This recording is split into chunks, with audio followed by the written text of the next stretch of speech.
दंडवत हो। वेलुर लीलाओं के आज के 17वें सत्र में हम ले रहे हैं पूर्वार्ध 209 नंबर की नागदेव भटा वेदुदान यह लीला। पदकर नागदेव भट्ट म्हणती मज संध्या तुल्य वेदु होए। एक नागदेव भट्ट उनका नाम है। वे स्वामी जी के दर्शन के लिए आते रहते हैं। वो स्वामी जी से कहते हैं, मतलब ये नागदेव भट्ट जो है वो स्वामी ये है बड़े ग्राम के, और वो एक बार स्वामी जी के दर्शन के लिए आए। स्वामी जी के साथ सामने बैठे हुए और उन्हें स्थिति हुई। स्थिति कुछ देर भोगने के बाद में ते कवणासी बोले थी ना कुटुंबीची म्हणे थी पिसे लागले। वो किसी से बात नहीं करते थे, चुपचाप बैठे रहते थे। और फिर वे कहते थे इनको कुछ पागलपन सा कुछ दौरा पड़ चुका है। उनके घर के लोग बोलते थे, इसलिए उनके लिए उनके बीमारी के लिए घर के लोग उन्हें दवाई वगैरह ऐसा कुछ देने लगे। केतुल्या एका दिवसा भंगली मग नागदेव भट म्हणती मग संध्या तुल्य वेद होए। मतलब कुछ दिन के बाद में उस स्वामी जी से हुई स्थिति, वो घर पे भी गए थे तो उनको वो स्थिति वैसे ही थी। कुछ दिन के बाद वो स्थिति भंग हो गई। ये लीला के नीचे जो एक्स्ट्रा या और दूसरे पोथियों में जो लीला आई हुई है वो हमने पढ़ी। ये मुख्य लीला पढ़ेंगे। पदकर नागदेव भट्ट मंटी, उनका नाम नागदेव भट्ट। मज संध्या तुल्य वेदु होए ऐसे में गोसावियाते मागेन। मतलब वे कहते हैं कि मुझे संध्या तुल्य वेद होना चाहिए। मतलब वेदों को जो गाकर पढ़ा जाए, ऐसे तर्ज लगाकर और बराबर वो उसी तर्ज में गाया जाए, ऐसा कुछ कौशल्य मुझे आप दीजिए, ऐसा कुछ गुण मुझे आप प्राप्त करवाए। ऐसे में स्वामी जी से वरदान मांगूंगा, ऐसे वे कहते थे। दर्शना येती यानी विसरती, दर्शन के लिए आते थे लेकिन कहने के लिए ये भूल जाते थे। एकुदी नागदेव भट्ट गोसावी यांच्या दर्शनासी आले। किसी दिन स्वामी जी के भेंट के लिए आए हुए हैं तो गोसावी दानासी पुढारले। वे मांगना चाहते थे लेकिन भूल जाते थे। लेकिन फिर एक दिन क्या हुआ कि स्वामी जी ने खुद ही वो उनसे पूछा। स्वामी जी ने दाना सी पुढ़ार ले, मतलब दान देने के लिए खुद स्वामी जी सामने आए हुए। स्वामी जी कहते भटो काई मांगा। स्वामी जी कहते कुछ मांगिए हमसे, हम प्रसन्न हुए आपके ऊपर। वे कहते हैं होका जी शब्द संक्रमण वेद ध्वनि होवावी जी। जैसे ही स्वामी जी ने उनसे कहा कि आप जो मांगना चाहते वो मांगिए, तो उनको झट से ध्यान में आ गया और वे कहते हैं कि शब्द संक्रमण, मतलब शब्दों का जो क्रम, शब्दों को तोड़ना, मतलब कौन सा शब्द कैसे तैयार हुआ है, उसका मूल शब्द क्या है। और वेद ध्वनि, मतलब वेद मंत्र जब बोला जाता है तब वो गलत तरीके से कभी कभी बोला जा सकता है, लेकिन वो गलत तरीके से नहीं होना चाहिए। जहाँ पर ऊंची आवाज में बोलना है, ऊंचे स्वर में बोलना है, कहाँ पर निचले स्वर में बोलना है, तो मुझे वो सब जमना चाहिए। जैसे हम भगवत गीता का भी बोला जाता है आपको कि भगवत गीता का पाठ करो, आप पारायण कर लो। आप क्या करते हो, आपने कैसे तो वो भगवत गीता का अध्याय आपने याद किया हुआ है और आप वो पढ़ते हो, या फिर याद किया है तो बिना देखे आप बोलते भी हो। लेकिन क्या आपको संस्कृत का ज्ञान है? आप अगर संस्कृत पढ़ते हो तो आपको संस्कृत का ज्ञान होना चाहिए। तो उसका टोन जो, मतलब जहाँ पर ऊंचे स्वर में बोलना है वहाँ पे ऊंचे स्वर में ही बोलना पड़ेगा आपको। जहाँ पे नीचे स्वर में बोलना है, मतलब अगर वो गलत हो गया तो उसका अर्थ गलत होता है। गलत अर्थ होता है तो उससे दोष लगेगा। मतलब आपको संस्कृत बोलने को आना चाहिए पूरी तरह। संस्कृत का अगर ज्ञान होगा तो ही आप संस्कृत पढ़ सकते हो, नहीं तो फिर क्या होगा, टोन अगर चेंज होता है बोलते वक्त, आप जब भी बोलते हो तब तक उसमें अगर आपका टोन बोलने का चेंज होगा तो उसका अर्थ भी उसमें बदल जाता है। देखिए मैं आपको बोलूँगा कि आप होशियार हो, मतलब आप पढ़ाई में होशियार हो, ये मैंने आपको मैं बोल रहा हूँ, आप पढ़ाई में होशियार हो। अभी मैं टोन चेंज करके यही सेंटेंस बोलता हूँ, आप पढ़ाई में होशियार हो, मतलब मैंने क्वेश्चन मार्क लगा दिया है, मैं आपको सवाल पूछ रहा हूँ। पहले सेंटेंस मैंने आपको बताया है, दूसरे सेंटेंस में मैंने आपको पूछा है आप होशियार हो। आप होशियार हो वही सेंटेंस, वही शब्द है, लेकिन टोन बदलने की वजह से उसका अर्थ भी बदल गया। अर्थ बदलेगा तो सामने का पूरा मतलब जितना भी कुछ आप पढ़ोगे वो सब अलग अलग हो जाएगा। और इसीलिए जो भी आप पढ़ते हो उसका ज्ञान, उस भाषा का ज्ञान आपको होना चाहिए। अगर वो भाषा का ज्ञान नहीं होगा तो अर्थ का अनर्थ हो सकता है। तो इसीलिए मतलब इसमें बोला जाता है कि कोई अन्य भाषिक व्यक्ति, वो लड़की की शादी हुई, वो उस लड़की को हिंदी भाषा नहीं आती थी, तो फिर उनके घर पे जब मेहमान आए तो उसको लगा कि हम इसे हिंदी बोलकर इनको खुश करेंगे, मेहमानों को या फिर ससुराल वालों को भी। फिर उसने खाना वगैरह बनाया और वो परोस रही थी खाना सबको। मेहमान जो है वो कह रहे थे बस बस अभी बस हो गया, तो वो सबसे कह रहे थे कि अब खाओ, शर्म ही नहीं है, खाओ शर्म ही नहीं है। अभी उसको बोलना था कि खाओ शर्माओ मत, लेकिन वो शर्म ही नहीं है, शर्म ही नहीं है, मतलब खाने वालों को उसको बोलना कुछ और था। लेकिन भाषा का ज्ञान न होने के कारण, या फिर वो जो बोल रही है वो उसका क्या अर्थ होता है उसे पता न होने के कारण उसके अर्थ का अनर्थ हो रहा था, और उसके कारण आगे क्या हुआ होगा पता नहीं। लेकिन मैं ये कह रहा हूँ कि जो भाषा आपको समझ में आती है, अगर वो इस टोन से बोला जाए तो उसका क्या अर्थ हो सकता है, उस टोन से बोला जाए तो क्या अर्थ हो सकता है, ये आपको अगर समझता है तो ही उस भाषा में आप पढ़िए, नहीं तो फिर उसका दोष भी लग सकता है। और इसीलिए ये कहते कि वेद ध्वनि हुआ वाजी, मतलब वेदों को बोलते वक्त कहाँ पे कौन से टोन में बोलना है, कहाँ पर ऊंचे स्वर में बोलना है, कहाँ पे निचले स्वर में बोलना है, मध्यम स्वर में कहाँ पर बोलना है, ये सब मुझे आना चाहिए। सर्वज्ञ म्हटले होईल हो जाएगा। हेतुकेनी संक्रमणा सहित वेदु यो लागला, सब उन्हें शब्द और ये सब उन्हें बराबर जितना व्याकरण के अनुसार वे सब वेदों का अर्थ बोलने लगे। गावो गावीचे ब्राह्मण पद सुकती ते तया ते पुसावया येती। उनके आस पास के और जिनको भी पता चला है वहाँ के ब्राह्मण उनके यहाँ पे आते, जिनको जो पद बोला जाता है, पद मतलब दो लाइनें, और मतलब वो काव्य रूप अगर दो लाइनें लिखी गई है, मतलब जैसे गायत्री मंत्र है, वो गायत्री मंत्र बोलते वक्त कहाँ पर वो चूक जाते हैं कोई ब्राह्मण, या वो पद उन्हें जैसे तरह बोलना चाहिए, जिस टोन में बोलना चाहिए वैसा उनको नहीं जमता है और उसमें गलती होती है, तो फिर ये इनके यहाँ पर आते थे, नागदेव भट्ट जी के यहाँ पे आते थे और उनसे पूछते थे कि ये लाइन कैसी बोलनी चाहिए, ये पद कैसा बोलना चाहिए, कैसे बोलना चाहिए, ऐसे उनसे वो पूछते थे। फिर वो उनको उनकी गलती सुधार कर उन्हें बताते थे कि सही कैसे बोलना है, क्या बोलना है।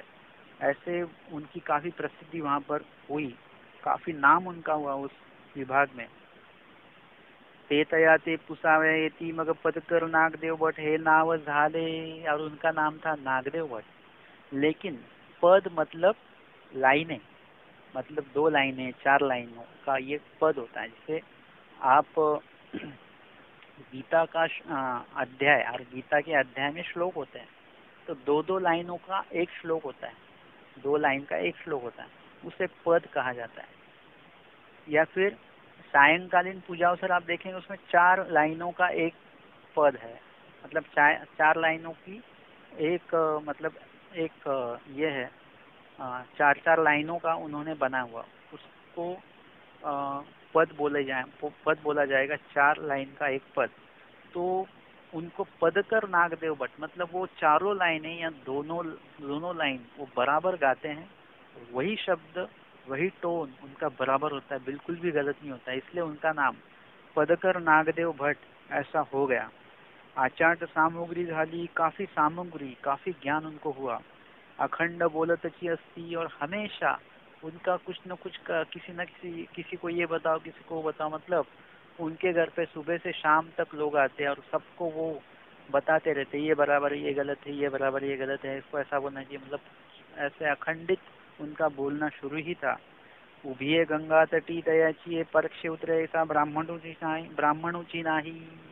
उभय गंगा तटी की मतलब पूरे गंगा तीर विभाग में उनसे कोई मुकाबला कर सके ऐसा कोई भी ब्राह्मण उस विभाग में नहीं था। अर्था सहित वेद बोलती, वेद बोलते थे तो अर्थ के साथ बोलते थे, मतलब वेदों का वो लाइनें भी बोलते हैं, उसका अर्थ भी वो बताते, पूरा विश्लेषण निरूपण सब करते, इतना ज्ञान उनको हुआ। स्वामी जी ने ये, स्वामी जी की कृपा के वजह से ये उनको प्राप्त हुआ है।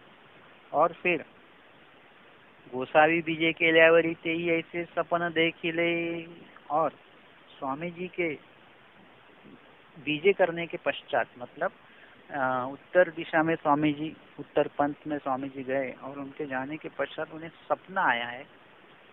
स्वप्नी येऊनी गोसावी म्हटले काही अजूनी तुझी बडबड न सरे। सपने में स्वामी जी आए और कहने लगे अभी तक तुम्हारी बड़बड़, आपका बोलना शुरू ही, आप चुप ही नहीं हो रहे हैं। ए तुके ते उगेची राहिले, और ये सपना देखकर एकदम चुपचाप हो गए। मगते कवणासी ही बोलती ना, फिर उन्होंने उनकी प्रसिद्धि, उनका नाम हो रहा था, वो बोलना उन्होंने बंद कर दिया और फिर वो किसी के साथ बात नहीं करते थे। लेकिन महात्मे आमची जाती तयाशी शब्द दोनी बोलती, लेकिन स्वामी जी के साधक, आचार्य जी के कार्यकाल में जो साधक तैयार हुए, 500 गुरुकुल हमारा था पूरा निम्बा में, वहाँ के जो कोई साधक मतलब अटन के क्रम से अगर जाते तो फिर पता चलता कि यहाँ पर ये बंदा, मतलब ये व्यक्ति पदकर नागदेव बोर्ड जी ने स्वामी जी का सन्निधान मतलब मुलाकात जिनकी स्वामी जी से हुई है वगैरह, तो उनसे मिलने खास करके कोई कोई जाते थे तो उनसे वो 2 शब्द बोलते थे, मतलब सिर्फ उनसे ही बात करते थे और किसी से बात नहीं करते थे। मतलब इस लीला से हमको ये पता चलता है कि अगर आपकी मान मान्यता, आपकी कीर्ति, आपका नाम हो रहा है तो जिस कारण वो होता है तो उसमें आपको कितने देर तक, उस प्रसिद्धि में आपको कितने देर तक रहना है। जो आपका नाम हो रहा है उसके कारण आपको जो मान सम्मान मिलता है, उस मान सम्मान में और उस जो भी कुछ उसके कारण जो सम्मानित किया जाता है उसमें आपको कितने देर तक उसका उपभोग लेना है, कभी तो आपको रुकना पड़ेगा। वैसे ही मतलब जो भी कार्य आपको दिया गया, सौंपा गया हुआ है, जो ईश्वर का है वो छोड़कर, तो वो कार्य करने की कोई तो लिमिटेशन होता है, वो लिमिट के बाद में आपको वो कार्य छोड़ देना चाहिए। जैसे कोई नौकरी करते हैं तो उनका लिमिट है कि 60 साल के बाद में अगर वो रुकते भी नहीं है नौकरी करने की, लेकिन सरकार उन्हें रोक देता है कि अभी आप 60 साल के हो गए हो, अभी आपको हम रिटायर कर रहे हैं, मतलब उन्हें रोका जाता है। हर बात पे रोक जो है वो होनी चाहिए। आप भोजन करे हो, कितना भी अच्छा खाना होने दो, लेकिन आपकी अगर भूख शांत हो जाती, प्राण को आहार मिल जाता है, तो फिर इंद्रियों को आहार ना देते हुए आपको खाना रोक देना चाहिए। स्मरण के वक्त भी ऐसा ही है। स्वामी जी कहते वृत्ति अधीन हुआ में, स्थिति अधीन हुआ में, एक ही कार्य में ज्यादा देर तक, ज्यादा कार्यकाल तक आपको विलीन नहीं रहना है। मतलब स्मरण तो आपका चलते रहेगा, लेकिन अन्य कभी मतलब स्मरण ऐसा होता है जिसमें सिर्फ स्मरण करते हैं आप, सुबह का जो स्मरण होता है जिसमें चतुर्विध दुखे से चतुर्विध स्मरण होता है, निर्वेद अनुताप अनुशोच अर्थ नाम लीला मूर्ति चेष्टा, ऐसे चतुर्विध दुख निर्वेद अनुताप अनुशोच अर्थ, उससे आप चतुर्विध स्मरण उनके साथ ही करते हो, नाम लीला मूर्ति चेष्टा, तो ये करते हैं तो सिर्फ स्मरण ही होता है। लेकिन आप कहोगे कि मैं दिन भर ऐसे ही स्मरण करते रहूंगा बैठ कर, मतलब कहीं जाऊंगा नहीं, आऊंगा नहीं, सिर्फ स्मरण से स्मरण करूंगा, तो ऐसा नहीं चलता। आपको क्या करना पड़ेगा? वैसा नहीं, आपको स्मरण भी करना पड़ेगा, भिक्षा के लिए भी जाना पड़ेगा, विजन के लिए जाना पड़ेगा, निद्रा भी लेनी पड़ेगी, भोजन भी करना पड़ेगा, हर कार्य आपको करना है। निमित्त विधि प्राप्त होता है तो वो निमित्त विधि भी करने के लिए जाना पड़ेगा। एक ही क्रिया में आपको लगे नहीं रहना है। कोई कहेगा मैं दिन भर कोई काम नहीं करूंगा, सिर्फ स्मरण करूंगा, तो नहीं चलेगा। सेवा दास्य भी कंपलसरी करना चाहिए। मैं सिर्फ स्मरण करूंगा, मैं ज्ञान नहीं लूंगा, चर्चा नहीं करूंगा। विजन में क्या किया जाता है? चर्चा की जाती है किसी के साथ ज्ञान के लिए, मतलब ज्ञान एक तो सुनिए या किसी को बताइए या फिर डिस्कशन कीजिए, परस्पर मथन जो स्वामी जी ने बोला वो भी आपको कभी कभार करना पड़ेगा। हमेशा नित्य विधि में रहकर नहीं चलेगा, कभी कभी निमित्त विधि में भी आना पड़ता है। साता पाता दिशा अपनी दावल दावीजे, मतलब 7-5 दिन में, मतलब हफ्ते में एक बार या महीने में एक बार या 2 बार आपको आपके श्री गुरु जी की भेंट लेनी होगी और उन्हें आपका आचरण आपको दिखाना पड़ेगा। कईयों को तो ऐसा है कि श्री गुरु जी से मुलाकात तब हुई जब उनका उपदेश हुआ, उसके बाद ना गुरु जी मिले हैं ना गुरु जी से मिलने हम कोई गए हुए हैं। और इसीलिए ये भी देखना चाहिए हमें कि मतलब किसी भी कार्य में हम जब विलीन होना है तो कितना विलीन होना है, कितने देर के लिए विलीन होना है, और इसके साथ दूसरे भी विधि जो है, दूसरे विधि भी हमारे रुकने नहीं चाहिए, इसका भी ध्यान हमें देना जरूरी है। अगर आप स्मरण करते रहेंगे, स्मरण में काफी आपका मन लगा हुआ है, तो आपने कहा कि आज मैं भिक्षा के लिए नहीं जाऊंगा, तो नहीं चलेगा। भिक्षा के समय अगर भिक्षा का होता है तो भिक्षा के लिए आपको जाना पड़ेगा। या फिर आप अभी गृहस्थी आश्रम में हो, आपका स्मरण शुरू है और उतने में कोई अभ्यागत कोई अधिकरण अगर आपके घर पे आ जाते हैं तो आप उन्हें कहेंगे नहीं अभी मेरा आधा घंटा स्मरण बाकी है, मैं उठूंगा ही नहीं। तो ऐसे नहीं, अभी आपका नित्य विधि शुरू है और निमित्त विधि अगर सामने आ जाता है, सेवा दास से कुछ भी, तो आपको क्या करना पड़ेगा? स्मरण को, मतलब जो बैठकर स्मरण आप कर रहे हो उसको रुकाना पड़ेगा और उनके सेवा में आपको उपस्थित होना पड़ेगा। लेकिन स्मरण आपका बंद नहीं है, सिर्फ बैठकर जो स्मरण कर रहे थे वो आपका बंद हुआ है, लेकिन आपका भागदौड़ करते वक्त जो स्मरण शुरू है वो तो शुरू ही है। तुरंत आपको याद आना चाहिए, मतलब उनसे तो आप बातें भी कर रहे हैं, वो बातें होने के बाद में उनके लिए क्या चाय नाश्ता बनाते वक्त आपको ये भी लीला याद आनी चाहिए कि कौन सी ऐसी लीला है जिसमें अभ्यागत आने वाले थे, स्वामी जी ने कहा कि इनके लिए ये बना कर रखो, पानी भात वगैरह, मतलब बाई साहब जी पूरी तैयारी करते हैं, अभ्यागत आने वाले हैं वगैरह, ऐसी कुछ लीला है। क्या हमारे स्वामी जी कहीं पर जाते तो उनका स्वागत वहाँ पर कैसे होता है, कैसे सब लोग खुश होते हैं वगैरह, ये आप लीलाएं ऐसी याद कर सकते हो। आज हमारे भी घर पर महात्मा जी आए हुए हैं या अधिकरण जी आए या कोई वासनिक जी आए हुए हैं, मतलब इसका भी आनंद आपको होना चाहिए। ये लीला स्मरण और ये नाम स्मरण आपका दोनों शुरू ही है, मतलब नाम स्मरण आपका बंद नहीं होता। अब भिक्षा के लिए जाएंगे तो भिक्षा के लिए जाते वक्त भी नाम स्मरण शुरू है, जाते वक्त आते वक्त विजन के लिए बैठेंगे तो वहां पर भी आपको भिक्षा लेने के बाद में 5 घाटी स्मरण करना है। मतलब ये विधि करते वक्त नाम स्मरण तो आपका कभी भी बंद होता ही नहीं हो, तो शुरू ही रहता है। लेकिन इसका मतलब ऐसा नहीं है कि आप बैठे रहो दिन भर स्मरण करते रहो, नहीं।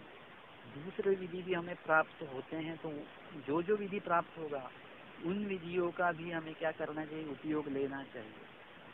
आपका नित्य विधि शुरू है, बीच में निमित्त विधि मिल जाता है, तो नित्य विधि शुरू है, आप अटेंड कर रहे हो, यहाँ से इस स्थान से उस स्थान, गाँव नहीं गावा जाए, स्वामी जी ने बताया। और बीच में ऐसा हुआ कोई आपको अशक्त मिल जाते हैं जिनको सेवा की काफ़ी आवश्यकता है, अगर आप रुकते हो तो आप उनकी सेवा कर सकते हो, और फिर सेवा करने के पश्चात अगर वो ठीक होते हैं तो वो फिर से अपने विधि के ऊपर चलने के लिए दृढ़ हो जाएंगे। अगर आपको ये मौका मिलता है तो आपने ऐसा नहीं कहना कि मैं निमित्त विधि में हूँ, अभी मैं नित्य विधि में हूँ, मैं निमित्त विधि नहीं करूँगा, तो नहीं चलेगा। नित्य विधि और निमित्त विधि आपको पता है, नित्य विधि मतलब जो अकेले जो विधि करते हैं उसको कहा जाता है आटन विजन दीक्षा भोजन निद्रा प्रसाद सेवा स्मरण। ये नित्य विधि है, ये अकेले करता है बंदा। लेकिन 2-3 लोगों के साथ ये अगर विधि करना है तो निमित्त विधि कहते हैं। वह संग सांगा भेंट और शुश्रूषा, मतलब ज्ञान के लिए किसी का संग कीजिए या ज्ञान देने के लिए किसी को आप उनको आधार दीजिए या किसी की भेंट लीजिए, अधिकरणा वगैरह, और शुश्रूषा मतलब सेवा वगैरह किसी की करनी है वो, ये सब निमित्त विधि में आता है। आप 2-4 लोगों के साथ या मार्ग में आप रहते हो, ये निमित्त विधि है। और आप अकेले घूम कर जो विधि करते हो उसे नित्य विधि कहते हैं। मतलब आप आपके घर पे सुबह 3 बजे उठकर अकेले स्मरण करते हो, इसे नित्य विधि कहते हैं। और फिर सभी साथ मिलकर लीला पढ़ते हो, सभी साथ मिलकर आप देव पूजा करते हो, पूजा अवसर बोलते हो, तो ये है निमित्त विधि। सबको साथ लेकर चलना, सबके साथ आप स्थान बंधन करते हो, ये निमित्त विधि कहा जाता है इसे। तो ये सब विधि करते वक्त आपको हर विधि में कितना समय रुकना है इसका भी गणित है। अगर आपने स्मरण में ही लगे रहे और भिक्षा के लिए गए ही नहीं तो भिक्षा विधि रुक जाए। मतलब एक वचन पालते पालते अब दूसरा वचन क्या करे, दूसरे वचन का भंग हो रहा है। मतलब जबकि आप वो विधि करना आपके लिए जरूरी है और वो विधि आपको करना है, और साथ ही स्मरण को भी बंद नहीं करना। स्मरण आपका बंद नहीं होने वाला है, वो तो चालू ही रहने वाला है। तो फिर आप स्मरण को न रुकाते हुए लेकिन दूसरा विधि जो उसे भी आपको साध्य करना पड़ेगा। भिक्षा विधि रुक गया, भिक्षा विधि से संबंधित और भी विधि जो लोग रुक जाएंगे। अभी आपको भूख नहीं लगेगी लेकिन कुछ देर के बाद में भूख लगने वाली है। जैसे स्वामी जी कहते हैं ना, हमने कल लीला देखी कि स्वामी जी कहते हैं आचार्य जी को नेवासा जा रहे हो तो सिंदूरी लेके जाओ, लेकिन वो उन्होंने सिंदूरी पता है, मैंने कल ही बताया सिंदूरी मतलब क्या। लेकिन वे कहते हैं कि नहीं, लेकिन जब उनको भूख लगी तो वो कहने लगी स्वामी जी बराबर कहते थे। मतलब आप स्मरण में लगे रहोगे लेकिन जब आपको भूख लगेगी बाद में शाम को 4 बजे, अब कहाँ जाएंगे भिक्षा के लिए। फिर आपको पता चलेगा कि स्वामी जी ने भिक्षा मांगने के लिए क्यों कहा है कि विधि करते वक्त, चलते वक्त आपको फिर भूख भी लगनी है, तो वो भूख लगेगी तो आपको खाना भी खाना पड़ेगा। इसलिए भिक्षा विधि भी आपको विहित किया गया हुआ है। तो हर विधि हमने क्या करनी चाहिए, हर विधि का उपयोग हमने लेना चाहिए। जो जो विधि उपस्थित होगा वो उपस्थित करने वाले भी भगवान खुद होते हैं। आपका जैसा योग बनता है, आपका जैसा अधिकार है, जैसी योग्यता है, उन अधिकार योग्यता को बढ़ाने के लिए, कणों को बढ़ाने के लिए परमेश्वर जी और विधि का आयोजन आपके लिए करते हैं और विधियों का योग आपको घड़वाते हैं। और वो विधि करने के पश्चात आपकी योग्यता और भी बढ़ती है, अधिकार भी आपका बढ़ता है। और इसीलिए किसी एक ही विधि में अटके मत रहो। जो विधि उपस्थित हो उस विधि में आपको शरण जाकर परमेश्वर जी का जो संदेश, मतलब विधि रूप संदेश आपको प्राप्त हुआ है, वो विधि आपको करना है। जैसे हमने लीला ली कि जिसमें आचार्य जी निरूपण सुनने का विधि कर रहे हैं और बाईसा जी उन्हें पानी लाने के लिए कह रहे हैं। मतलब ये भी विधि है, सुनने का, श्रवण करने का विधि शुरू हुआ है। और सेवा का विधि जो है वो सेवा की विधि उन्हें अलग से बताई बाईसा जी। लेकिन स्वामी जी का कहना यही है कि निरूपण अवसर शुरू है तो उस निरूपण अवसर का लाभ लीजिए, लेकिन उसी वक्त आपको कुछ सेवा भी मिलती है तो सेवा का भी आपको लाभ वहाँ पर लेना है। दोनों तीनों मतलब जितने भी आपको कार्य सेवाएं मिलेंगी उतनी सेवा आपको प्राप्त करनी है। जो प्राप्त हुई सेवा है उसका उपयोग आपको लेना है और आपकी योग्यता आपको बढ़ानी है। लेकिन एक ही कार्य में लीन नहीं होना चाहिए। अगर आप निरूपण प्रवचन करते हो तो ऐसा नहीं कि प्रवचन ही करते हो, ऐसा नहीं, आपका स्मरण विधान भी आपको करना है, दीक्षा विधान भी आपको करना है। मतलब हर विधि आपको होना चाहिए।